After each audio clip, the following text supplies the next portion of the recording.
Dead on arrival na ang People's Initiative.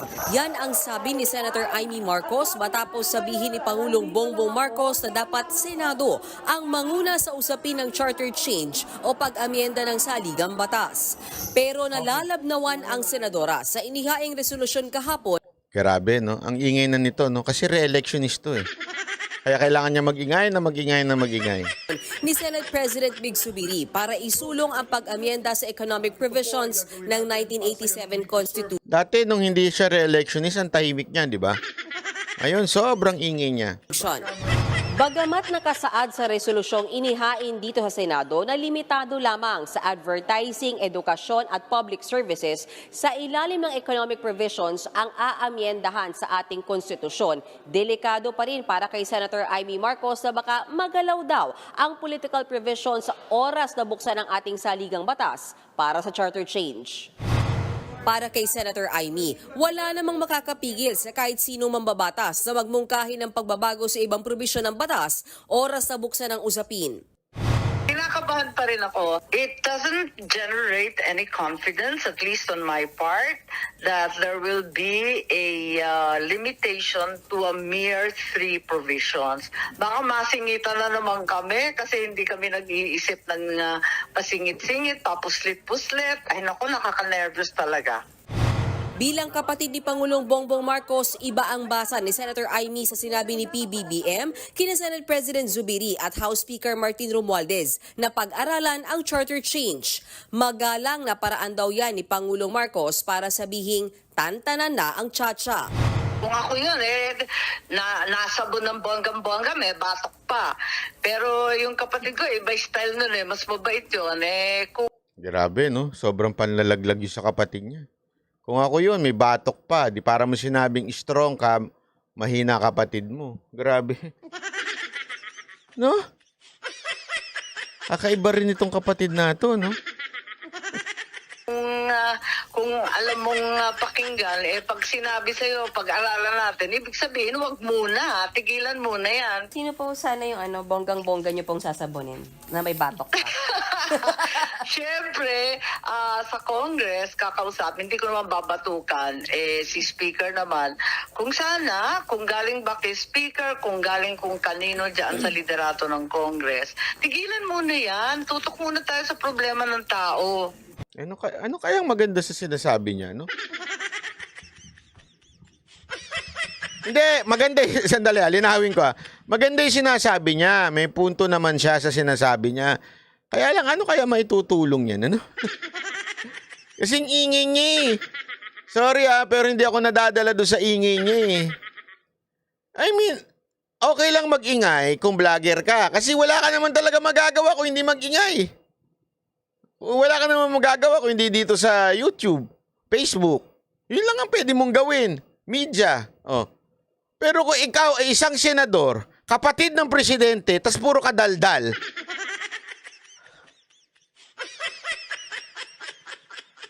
Hindi ko talaga mag-gets eh.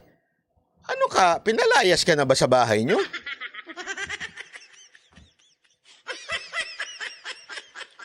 Hindi, yun lang ang hindi ko mag-gets, Madam Senator Amy. Kung ordinary kang vlogger, it's okay na mag-ingay ng ganyan. Pero you're not an ordinary vlogger, nor ordinary senator. You're not. Kapatid ka ng presidente ng Pilipinas. Don't tell me hindi kayo nag-uusap. Don't tell me hindi ka makapasok sa Malacanang. Pinsan mo! Yung sinasabi mong pasimuno niyan. Hindi mo pwedeng lapitan yung pinsan mo? Bingbangin mo yun? Wag puro daldal, puro kasos... Ano ka, para kang yung mga magjojowang nag-aaway. Kesa na mag-usap, sa social media inilalabas yung mga laglagan nila. Wag ganun. Gayahin mo si Katniel. Biglang break na lang, ganun. Hindi yung daldal ng daldal. Di ba ho? Yun ang hindi ko maintindihan dito kay Senator Amy. Sabi ni Bright, tawag dyan boss, kung ako yan, doctrine. Hindi ako, feeling ko talaga dito, isa lang. Alam niyang ano eh, it's all talk. Walang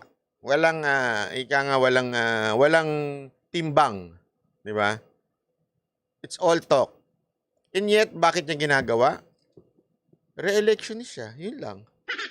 That's the only reason. Ipupusta ko sa inyo, pag na-re-elect na senator yan, tatahimik na uli yan. For 3 years. Ngayon, nag-iingay lang yan kasi alam niyang kailangan niya mag-ingay. Kailangan niyang magmukhang hindi sumasang-ayon sa mga umaapi sa mga may hirap nating kababayan. Kaya nga sabi niya dito, tutok muna tayo sa problema ng tao.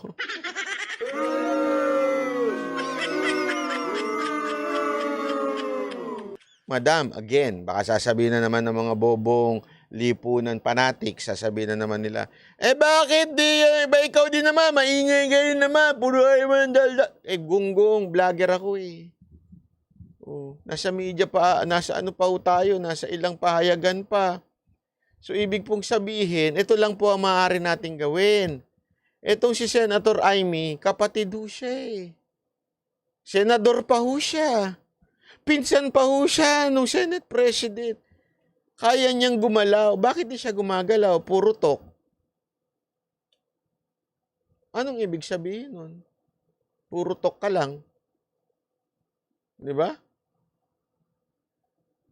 Wala tuloy yung ni Romualdez na puro, ni Remulla na puro katok. Di ba? Sabi nito isa, fake opposition. Dagdag pa ni Amy, walang benepisyo sa taong bayan sa pag-amyenda sa batas. Ibaan niya ang makikinabang dito. Sino bang gusto mag-Prime Minister? Bakit bigla naman naging parliamentary ulit? Sino pong gusto mag-Prime Minister? Yung hindi mananalo bilang Pangulo. Sino makikinabang sa PI at CONAS kapag ang tinalakay ay puro political problem? Pangalanan mo. Puro ka parinig eh. Ito si Senator Amy, sino ba gusto mag-Prime Minister? Bakit biglang naging parliamentary?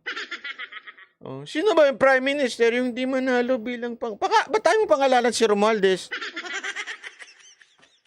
Ano kasi bago lipunan?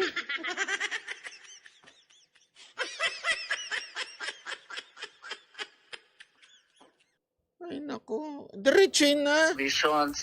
Palagay ko, ang taong bayan hindi makikinabang Pinsan mo yun eh. kasi panggulo lang yan, gastos lang yan. Sa kabila niyan, itutuloy ni Senator Amy ang pagpapaimbestiga sa Senado ng mga umano'y panunuhol at pag-ipit sa ayuda para lang makakuha ng pirma para sa People's Initiative. Yan. Diyan ako sangayon sa gagawin mo. Sana talagang gawin mo. Unless makatanggap ka ng tawag sa pinsan mo. Gawin mo yan. Gawin mo yan. Wag lang puro salta,